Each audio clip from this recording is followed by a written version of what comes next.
Hello, everyone. Hi, I'm Gerrit. As you can see with the name, I'm not Brazilian, even if I feel already like Manizinho. I live already 2 years in Floripa, 8 years in Brazil, but I'm German. I'm founder and CEO of Open Health Technologies. But I don't want to speak too much about the company, just a bit more about the concept of open health and the impact of it. Also, kind of trying to combine a bit both people who talked before me. So we had Ingrid from the fintech world. I did work a lot with her in the open banking space before, and with a colleague before talking more about longevity. So I try to basically connect those points. Quick background about myself. So as you can see in the picture in blue, it's already 12 years ago. I was in professional sports as a football referee. Already learned to optimizing my health for performance purposes. Had a lot of training, obviously, every week, every month. A lot of diagnostic tests, lactate tests to optimize my health. At one moment, I had to decide if I go on the pros line or actually keep going on the business side. And in parallel, I was working in the PwC in consulting for 4 years, focusing on banking, digitalization, open banking regulation. Then I joined a fintech company, Builder in Germany.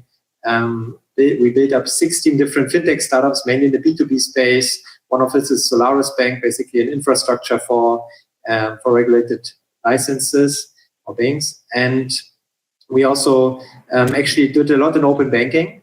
And then after several years in the fintech space, I wanted to get more track outside of Germany. So I joined N26, a digital bank from Germany, and they sent me to Brazil to build up a digital bank from scratch. And there was not too much competition, just a new bank, a Banco Neon, and everyone else, basically. We started to build the bank, was in this sense quite successful. We had some political things also with the headquarter, but after basically 1.5 years building up the bank, they asked me to go back to the headquarter and launch a new market. But I liked it so much in Brazil that I decided to stay here. And since then, basically, I'm in Brazil. Afterwards, I was also in the founding team of Nomad, another digital bank from Brazil. And I got partner at Avenue, another digital bank. We did a digital bank in the United States. And basically, with all of this in the background, on the one side, my professional sports, I always try to optimize my health. And on the other side, everything I saw in the fintech space, I was more interested actually to take my entrepreneurial experience from the fintech space and apply it in the healthcare space. Specifically also, even after stopping my professional part in football, I tried always ongoingly optimizing my personal health. So I did every 3 months a new lab test. I tried to optimize my nutrition and all the things the colleague before mentioned on longevity. So really went into detail. But when I then ended up with having like 15 different papers of different lab tests, different diagnostic, and just a lot of paper, I did not even know what basically to do with it. So basically, out of this issue and having somehow the analogy to open banking, I started Open Health Technologies as a company to enable it. So what I want to talk a bit more is basically how's the situation in health and like the opportunities of open banking as a concept and not as my company. So it's quite funny. So 2 weeks ago, I was in Las Vegas at HIMSS conference. It's like the biggest software for hospitals. And everyone was talking about AI for optimal agents and so on. And then the week after, I went to meet one of the biggest hospital groups. And some of them even don't have their own Protoado, like the health record system. So they were still working with paper and with Excel sheets. Like the big difference between like what is technically possible and what's happening outside the market and actually the status quo of the majority of the companies is like such a big gap. And if we really look into what's happening in healthcare, so it's usually much paper work. We see even like in the best hospitals, like in Charité in Germany or in other, that they're still faxing or using fax for communicating internally. Basically, everything is paper-based. The only thing using digital data is printing it in a PDF and then printing it again on paper to use it. So this is like where is the status of data out there. And also all the systems are not connected. And frequently, as also the more the government try to interfere, it makes it more complicated and brings a lot of politics instead of efficiency. But on the other side, also comparing it a bit to fintech, the health ecosystem is way more complex than actually, for instance, the fintech space, right? So you have a doctor who is like the He thinks the God in the white dress, he has the main power in prescribing everything, but at the end, he's a single person who has not like the macro impact. On the other side, you have the hospitals, the laboratories, pharmacy, pharma companies. On the other side, then also who is providing the service, who's consuming the service, and who's paying for it is different. So you have also like the payer problem that someone else is incentivized not pay for necessarily everything. So it's getting more complicated. You have sometimes companies involved. You have public service, private insurances. So it's actually really, really complicated. And then now thinking how to connect the data and all these data flow systems and users around it, right? And so we have on the one side the lack of technology, which is just the health industry seems like 20, 30 years behind. But on the other side, also a very high complexity. So one is the systematic complexity of the different stakeholders, but also what we see the more we go in. The data per se, it's so different, and it's not because it's biology, right? So everyone can describe a status technically as he wants. So there's no given standard as a bank record where you have a date, a number, a currency, maybe an interest rate, and maybe some other. So and there's so many multidimensional information. You can have images, you can have blood results, you can have diagnosis, you can ongoing data. So the complexity of the data is also so complex that currently there's no standard. And all this, and actually way more, is leading that at the end, if we look who is consuming it, who should take it, the end consumer doesn't have any control about this data and his health by itself, so it's depending on others and don't have the control. Now doing the analogy to open banking, right? So just for everyone who's not aware of it, what's basically open banking. So we had in the past mainly every bank had a different access, different structure of data. You have your access to your bank account, but every bank has basically different access, no structured data.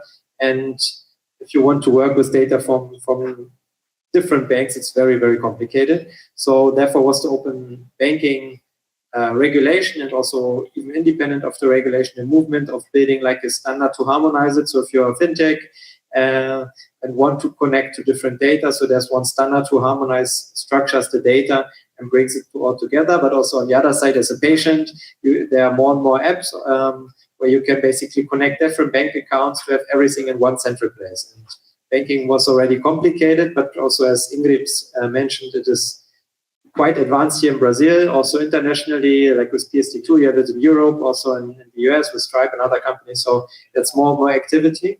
And basically our concept is to bring a kind of analogy from the banking space also to the healthcare space. So you have your data in different hospitals, in different laboratories, with different doctors. They are different formats, and everyone has different parts of data, but not everything is together, right? And basically this is the idea and the concept of open health, so bringing all the data from the patient at the central place, structuring, harmonizing the data, and bringing the access. And we could look at it from two different perspectives. So on the one side, obviously, it can be on the broader picture from a political policy perspective, overall rules, plus also like the interoperability of the system. So one hospital can communicate to the other one, but all this I don't want to touch in detail. I want rather to focus on the individual view. So basically, you and me as an end consumer, what is like the impact and the opportunity in open health that we can get more control about our own data. So basically in this context, the idea is also what I'm currently building is basically there are a lot of different sources or ecotypes of companies who have currently the data. So as mentioned, there's the doctor, the hospital, the laboratory, even the health insurance, and so on, have different data in different formats and different systems and so on, plus which leads into different results and data that you want to have. So you have your lab data, your blood test, you have images, you have diagnosis, you have medications, you have maybe also device data like from an Apple Watch and others together. So what we basically are building and with the goal to enable the end consumer to get control of the data is first step accessing the data. So the access is already quite complicated because actually no one has a real API to access the data. So what is basic for 15, 20 years in other industries, like the core systems of big labs, of small labs, of everything, there's no API. So first is the access. Then currently also our biggest challenge in the differentiation is the harmonization. So one result from, let's say, Fleury and one from DASA, one from Einstein and from Hedgedor, they are not comparable at all. So it starts with the naming of the biomarker. They have different units, different reference ranges, different methodologies, different hardware, different structure. So it's nothing harmonized at all. So we are trying to bring a medical harmonization, not just a technical harmonization, into this layer. Now, once you have the structured data, then actually the fun starts, right? And then you can start analyzing it, running longitudinal analysis, so compare it over the timeline. You can correlate the data. You can do some big data analytics around it. So starting with interpretation and then also obviously recommendations. And at the end, there's a real usage. Plus also, I think the biggest fight is always, and I think it's also with other companies, it's about the control, right? So probably if you ask a doctor or a laboratory who's the owner of the data, they say it's my data, but actually it should be the data of the owner. So we want to get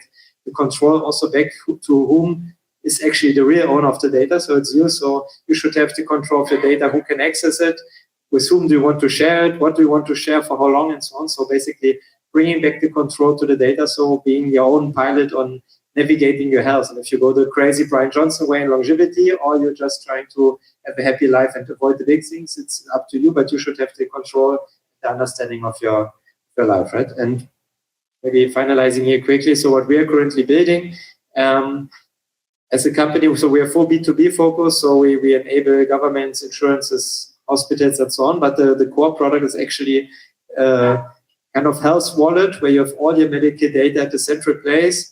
We summarize it, we bring the data together, we give recommendation either on a desktop or on a smartphone. So really, people a bit like the open banking apps, we have all your bank accounts together. We bring it in a very interactive application user experience to have the data centralized together, and of course, empowering the people to living more healthy.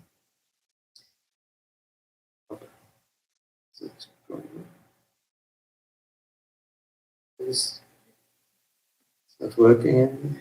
Can you just skip the last slide? I think I pushed on the next. Yeah. So we're just finalizing, summarizing, right? So I think the big advantage of open health as a concept is, on the one side, and the most important one, getting the owner of the data back to control and empowering the people having the proper control about their data. And the doctors, obviously, who specialize, but he should rather be an advisor than actually the decider of everything what's happening to your health.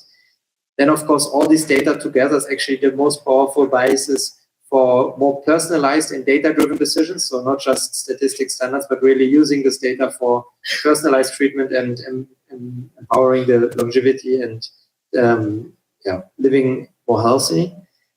Using this data, so we see a lot, we're talking to a lot to both public insurances, but also private insurances.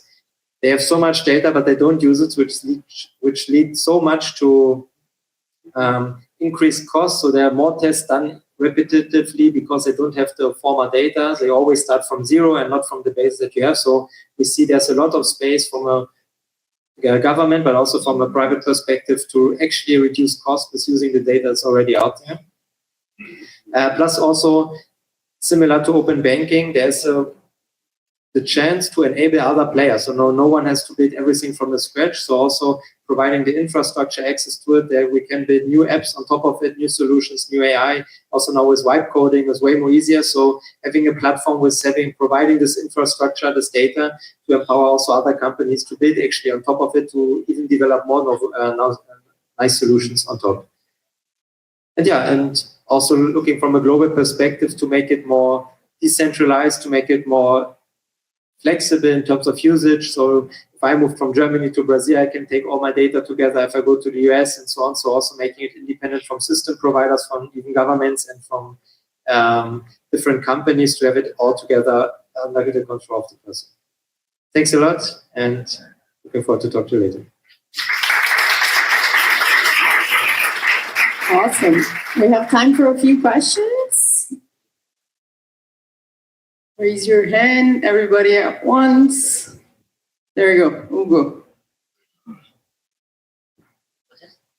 Hey, Gerrit. So if we compare, let's say, with N26, which is like a global banking solution, to what extent is your solution? To what extent does it go beyond Brazil? What do you think about like interoperability beyond borders? Because I think that it's one very big challenge to normalize data and to give this kind of sovereignty and interoperability within such a big country as Brazil. But what's your view on building something that's cross-border for open health? So we are already active in 11 different markets. So we are in Brazil and Bolivia and Panama, Dominican Republic, Germany, Switzerland, South Africa. So already active in different markets. And actually we see almost every market is with small nuances at the same stage. But actually before we think about cross-border, so even for instance, Hedgidor, big hospital group has 81 different hospitals, even the same group, they don't have a standardized data set. So we are helping them to harmonize the data internally, or same for health insurances. So there are some global standards, so like FHL7 or FHIR structure, so they give a rough structure how a data set should be structured in terms of patient and so on. But if you go in more detail, we are actually trying to build, not like from a government perspective, but at least from our company perspective, to provide one standard or data set to somehow structure it. But honestly, even just in Brazil, it's already from a legal perspective probably too complicated to build a standard. So cross-border, if everyone works with open health, then it's easy. Then we have one standard, it's perfect. But I think it will take some more time. Questions? You mentioned you live in Floripa, so I got interest. What made you move here, and how has this 2-year experience been from you building a global businesses from here? So I lived 5 years in Sao Paulo, and I love Brazil. But yeah, on one side it's the beaches and the waves. So obviously it's an amazing island. Also now the ecosystem, specifically in healthcare, is very strong here. So we are also part of the Akachi, and there's now a new hospital, Baia Sumoyer. There's also a co-working space. We have an office there. So it's quite also the local politics is supporting the health ecosystem a lot. Plus, at the end, we are a fully remote company. So we have people in the northeast of Brazil, in Argentina, in Sao Paulo, in the countryside, in Germany, and in Romania. So I could basically, when I built the company, decide, our clients are also everywhere in the world. So why should I live in an apartment in Sao Paulo if I could live in here? Plus, my wife is also Brazilian and his family. That helps, guys. We do have that power too. When I tell the world we're gonna bring all the good entrepreneurs, they forget that we have the Brazilians. Questions? Okay, thank you very much, Gerrit. Welcome to IP. We're gonna be here all month, and hopefully we're gonna get you learn a little bit more what you're doing. And yeah, if you guys have questions, also we have the happy hour. Thank you.